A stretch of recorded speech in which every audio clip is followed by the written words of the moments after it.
Hello, this is being recorded on day 36 of my hunger strike to the death, a last resort action in protest at the corruption and whistleblower retaliation of Marriott International.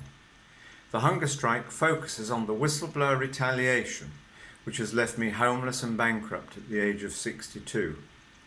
Others continue with the fight against corruption. I won't go into the finer details here because they have all been covered in previous videos and articles, all of which are on LinkedIn and other social media. Marriott is brutal and compassionless, and here follows a final observation regarding this dehumanized US hospitality corporation. Marriott is fully aware of my hunger strike. I have made contact every day. Friends have also been writing on a regular basis. Some of them have even had replies, albeit shallow, rhetorical and vacuous ones. If I do pass away, possibly the first ever hunger strike death in protest at corporate wrongdoing, Marriott will have knowingly and callously watched and allowed me to die without stepping in at any level, not even on a humanitarian basis. Marriott knows it is the only entity able to stop this action. Up to board level, they all knew that from the start. But in order to save their own skin, Marriott executives have opted to act sadistically. I hope that fact alone will prompt an investigation into how any of this could possibly have been allowed to happen unchecked.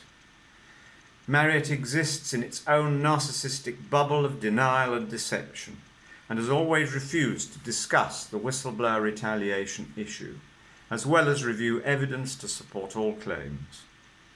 Yet, by willfully allowing me to die in this way, is public proof indeed that its retaliation is both real and ongoing.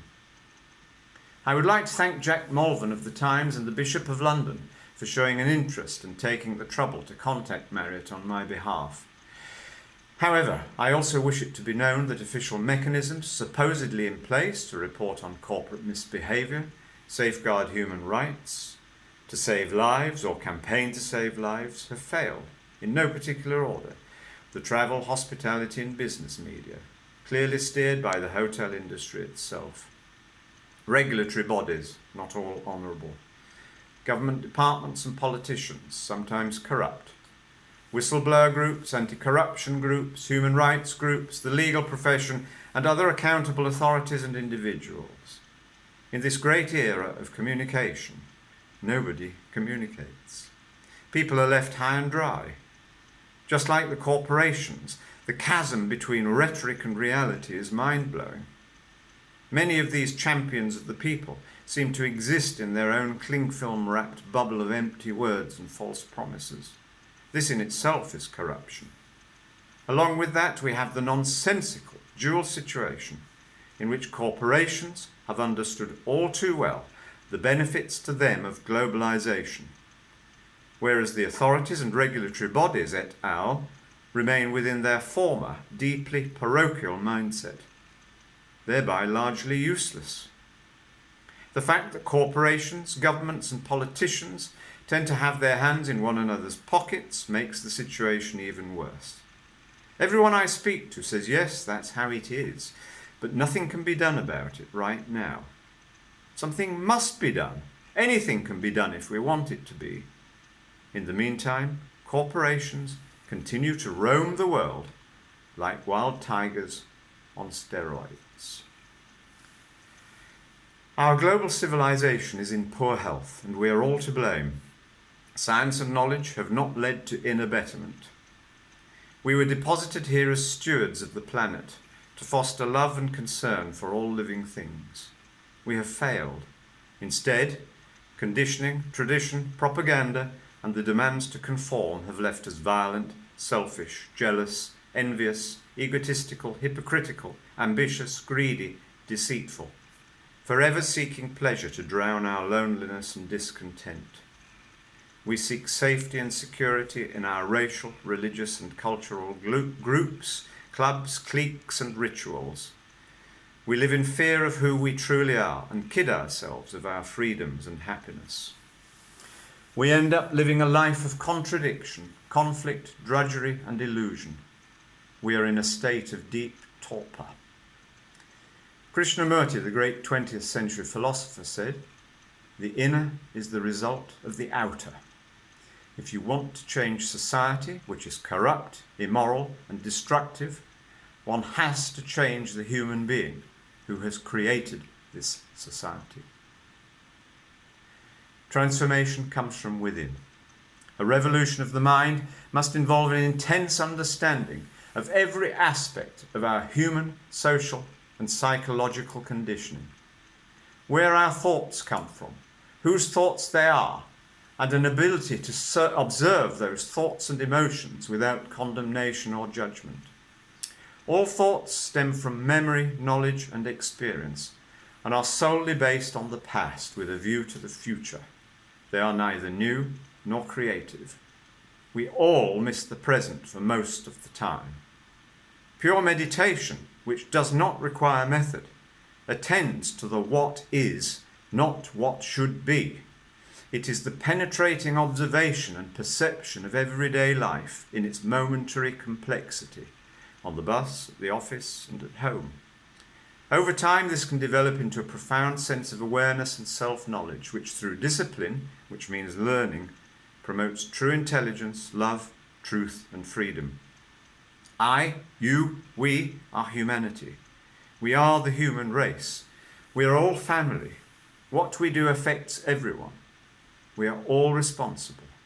The revolution must begin within ourselves. We are currently living in extraordinary times. Nature has taken the lead by warning us of potential things to come. Nature is bigger than any of us, and we should take heed. At the human level, without wanting to diminish the racism issue, the Black Lives Matter movement involves far wider concerns. Many black people have wisely pointed this out. We are all on the same side, standing on a precipice, campaigning for the future of humanity, human rights, dignity, and equality. We all, through understanding and intelligence, must recognize that we are equally responsible for everything that happens or doesn't happen. The climate change movement, focusing on the relationship between the planet and humanity, is no different and totally interconnected. Nature, Black Lives Matter, and the climate change movements are all friends, in it together. Negatively linking all three are the global corporations. They have no interest in stewardship, the rights of humankind, or the planet. Forget about historical statues. Focus on these extant, self-serving monsters. Susie Kassem rightly points out that any system that values profit over human life is a very dangerous one indeed. And for some of you, if the corporations continue to have it all their own way, the earth or society may be all but destroyed in your lifetime. Corporations believe themselves invulnerable, entitled, and above the law. They are about profit, greed, world domination, and the preservation of a small, wealthy elite. We are being trampled on, manipulated, and if we don't campaign to halt the spread of these tyrannical giant leeches who promise the earth whilst looking likely to destroy it, we will only have ourselves to blame.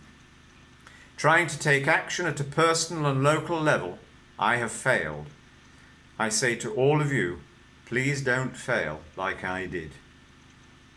We are all morally accountable for what happens next, and without some kind of massive personal and collective transformation, in which the activity of self-interest has very little place, we will continue on the ever-decreasing slippery slope to disaster.